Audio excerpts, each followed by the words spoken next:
శంకర్ డైరెక్షన్లో Indian super star Rajinikanth నటించిన robot రాగానే వచ్చింది. గత సంవత్సరాల నుంచి వాయిదా పడుతూ రాగానే ఈరోజు వచ్చింది.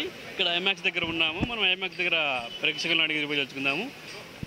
రోబోటు అత్యంత భారీ వ్యయంతో దాదాపు 400 కోట్ల రూపాయలతో నిర్మించిన రోబోటులో ముఖ్యంగా అక్షయ్ కుమార్ బాలీవుడ్ అగ్ర కథానాయకుడు విలన్గా నటించిన మరో విశేషం. అదేవిధంగా అమీ జాక్సన్ కూడా తన అందచందాలతో ఆకట్టుకుంది. రోబోటు ఇది గ్రాఫిక్స్ హై అండ్ టెక్నికల్ వాల్యూతో వచ్చిన ఈ సినిమా కోసం మనం జనహితం తరపు నుంచి రివ్యూకి వచ్చాము. ఇక్కడ జనాల నుంచి ప్రజల స్పందన ఎలా ఉందో మరొకసారి అడిగి తెలుసుకుందాం.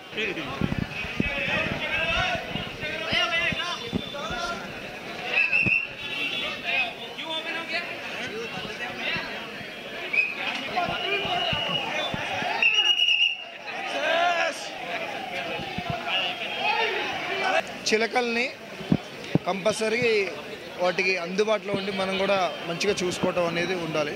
ఎందుకంటే చాలామంది పక్షుల్ని ఎప్పుడు దూరంగా ఉంచుతారు. పక్షుల్ని కంపల్సరీ దగ్గర ఉంచుకొని పక్షుల్లో కూడా మనం అందుబాటులో ఉండేస్తాం. మళ్ళీ ఓకే, రజనీకాంత్ సూపర్ ఎక్సలెంట్. అసలు నిజంగా రోబో 1 బాగుంది, రోబో 2 కూడా బాగుంది. నెక్స్ట్ రోబో 3 కూడా రాబోతుంది. 4 ఫైట్లు, కామెడీ, అలాగే లవ్, ఎఫ్ఐఆర్ అన్ని రకాలుగా ఉంటాయి.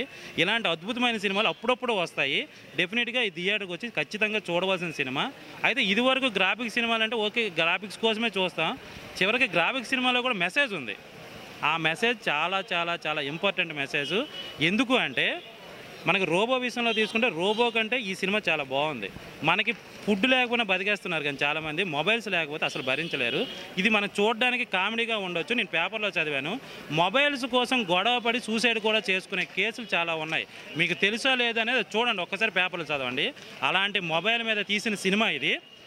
ఒక టెక్నికల్ మూవీ. అంటే మనకి టెక్నాలజీ పెరిగిన కొలది మనం ఏం చేస్తామంటే టెక్నాలజీ రావడం చాలా మంచిది, బాగుంది. ఒకప్పుడు లెటర్స్ పంపించేవాళ్ళం, అలా ఫోన్లు, మొబైల్స్ అలాగ రావడం టెక్నాలజీ బాగుంది, అంత బాగుంది. కానీ ఆ టెక్నాలజీ వల్ల నష్టం కూడా జరుగుతుంది. అది ఎలాంటి నష్టం జరుగుతుంది ఏంటి అనేది ఈ సినిమా ద్వారా చూపించారు. ఇది నిజంగా నాకు చెప్పాలంటే మనం చూసే సినిమా కంటే ఈ సినిమాని ఖచ్చితంగా మన ప్రభుత్వం వాళ్ళు చూడాలి. మినిస్టర్లు, పిఎం మొత్తం అందరూ చూసి ఈ నెట్వర్క్ పైన కొన్ని రెస్ట్రిక్షన్స్ అనేవి పెట్టుకుంటే ఆరోగ్యంగా ఉంటాము. మనం ఈరోజు బాగున్నాము, మనకేదో మెసేజ్లు వెళ్తున్నాయి, కాల్స్ వెళ్తున్నాయి కదా మనం అనుకుంటున్నాము. ఈ రెస్ట్రిక్షన్స్ అంటే నెట్వర్క్ వలన దీనివల్ల రేసు వల్ల ఎంత నష్టం జరుగుతుంది అనేది ఈ సినిమా ముఖ్య ఉద్దేశం. ఈ ఉద్దేశాన్ని మనం ఎట్టి పరిస్థితుల్లో మిస్ కాకూడదు. సినిమాని ఖచ్చితంగా థియేటర్కి వచ్చి అందరూ. ఈ వీడియో మీకు నచ్చినట్లయితే లైక్ చేయండి, షేర్ చేయండి. మరిన్ని అప్డేట్స్ కోసం మా జనహితం టీవీని సబ్స్క్రైబ్ చేయడం మాత్రం మర్చిపోకండి.